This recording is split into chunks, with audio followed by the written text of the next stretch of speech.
para começar esse assunto, né, da autossuperação, a gente tem que primeiro pensar, tem que entender um conceito, uma palavra que é muito usado para o yoga, mas ela é usada, como eu falei, em todas as religiões. Essa palavra é ascese, tá? O que é ascese?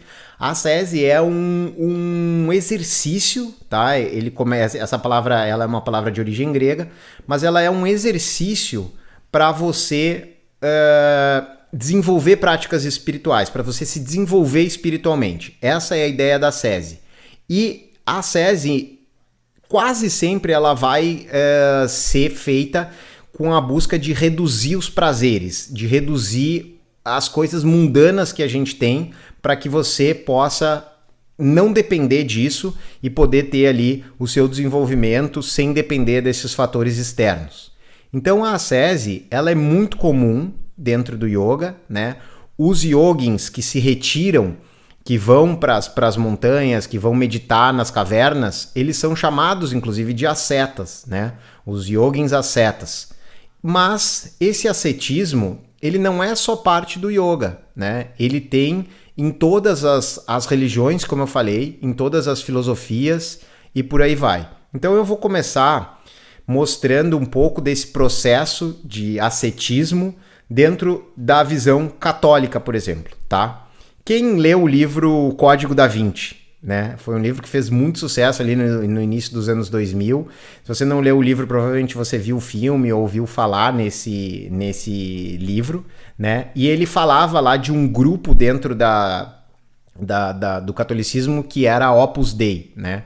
E essa Opus Dei, ela trabalha, né? Segundo o autor, eu não conheço a Opus Dei realmente, assim, não sei se eles fazem práticas, eu acredito que possa ter esse tipo de prática, mas o fato é que o processo de você, de certa forma, produzir um sofrimento, ele é, como eu falei, mais uma vez, parte do desenvolvimento aí, segundo a própria Igreja Católica. A Débora está dizendo aqui, eu li, muita gente leu esse livro, né? E daí no filme tem uma cena que é bem intensa aí, que é bem forte, e a gente vai ver ela aqui, ó. Às vezes a gente vê, né, os indianos, né, os sadhus indianos fazendo aquelas coisas deles, mas e a gente fala, porra, mas que coisa estranha, coisa de maluco e por aí vai, né? Mas você vê que a Igreja Católica também tem esse tipo de prática e todas as religiões acabam tendo esse tipo de prática ascética. A gente vai entender qual que é o motivo disso, né?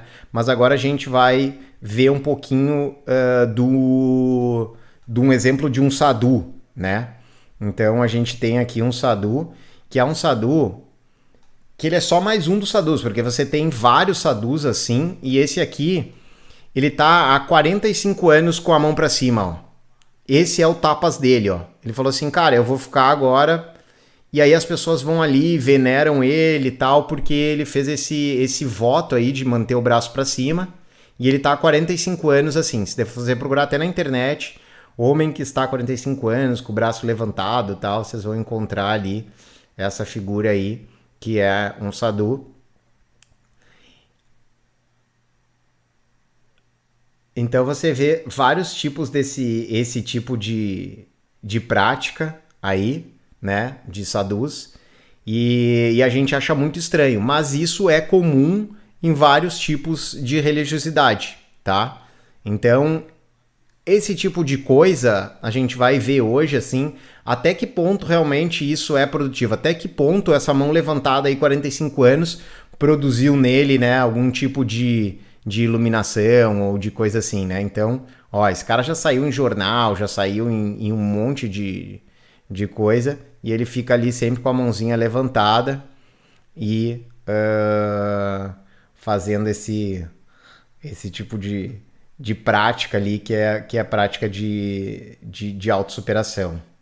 Por que aparece em todas as religiões? Por que aparece em várias linhagens, sempre aparece essa coisa do sacrifício? A própria a filosofia católica como um todo, ela tem esse princípio do sacrifício. Assim, para você chegar num patamar ali, você precisa passar pelo processo de sacrifício. Então, como eu venho expondo aqui, é isso que está nas culturas, que está nas religiões, isso não veio do nada. Algum efeito aquilo tem. Alguma verdade ela foi baseada para depois ela ir se desenvolvendo, e aí aquilo ali chega e se torna uma prática, ou se torna um ensinamento, ou por aí vai. E hoje a gente começa a ter outras explicações porque a gente desenvolveu muito a parte de neurociência, a parte de entender como o nosso cérebro funciona, entender como os estímulos funcionam, entender como acontece todo esse processo aí dentro do nosso cérebro. Por que isso acontece? Então, a ascese, o que ela faz? Ela produz algo que é muito intenso, que faz uma diferença muito grande, que é a questão do contraste, tá? Então, a gente tem que pensar sempre, quando a gente pensa em termos até mesmo de felicidade, em termos de contrastes. A gente tem existe um conceito dentro da medicina que é chamado homeostase, tá? Então, a ascese, ela tem uma relação direta com a homeostase. O que é a homeostase? O nosso corpo, ele nunca está em perfeito equilíbrio. A gente nunca está com a pressão ideal, com a temperatura ideal, com a circulação sanguínea ideal. Embora a gente tenha uma sensação que esteja tudo normal, o nosso corpo está sempre lutando para chegar nesse ponto de equilíbrio. Ele está sempre lutando para manter uma temperatura ideal. A gente tem um desequilíbrio que o corpo vai, através do dinamismo e do equilíbrio dinâmico, tentando encontrar esse ponto aí ideal. E para isso, o corpo sempre vai fazendo um contraponto. Então, por exemplo, quando a gente está trabalhando força muscular, que a gente viu ontem ou anteontem na aula, o corpo está dizendo assim, ó, relaxa, relaxa, relaxa, relaxa, relaxa. Dizendo que eu falo trabalhando para isso, né? Criando vários estímulos para esse relaxa, relaxa, relaxa, relaxa, relaxa, relaxa, relaxa.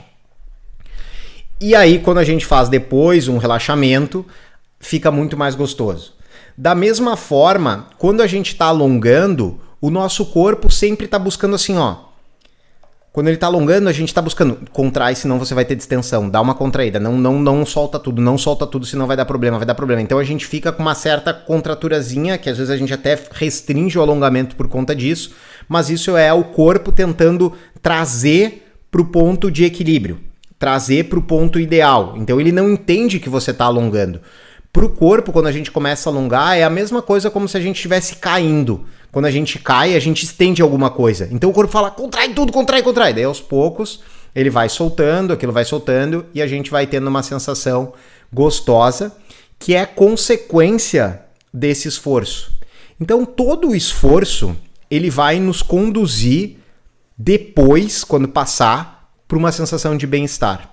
Então, se você faz algo que você se esforça muito, seja um asana, seja um correr, seja fazer força, fazer exercício, o que quer que seja, a gente está produzindo sofrimento de casa, a gente está produzindo desgaste, a gente está gastando energia fazendo aquilo, e quando a gente termina, o que o corpo, a mente fala assim, não, cara, porra, aproveita isso aqui é o bom. Então ela libera um monte de sensação de prazer, pra mostrar assim, ó, não leva mais pra aquilo lá, não faz mais aquilo ali, que aquilo ali é sofrimento. Fica aqui que você vai ficar bem pra caramba, olha como tá tudo maravilhoso e tal.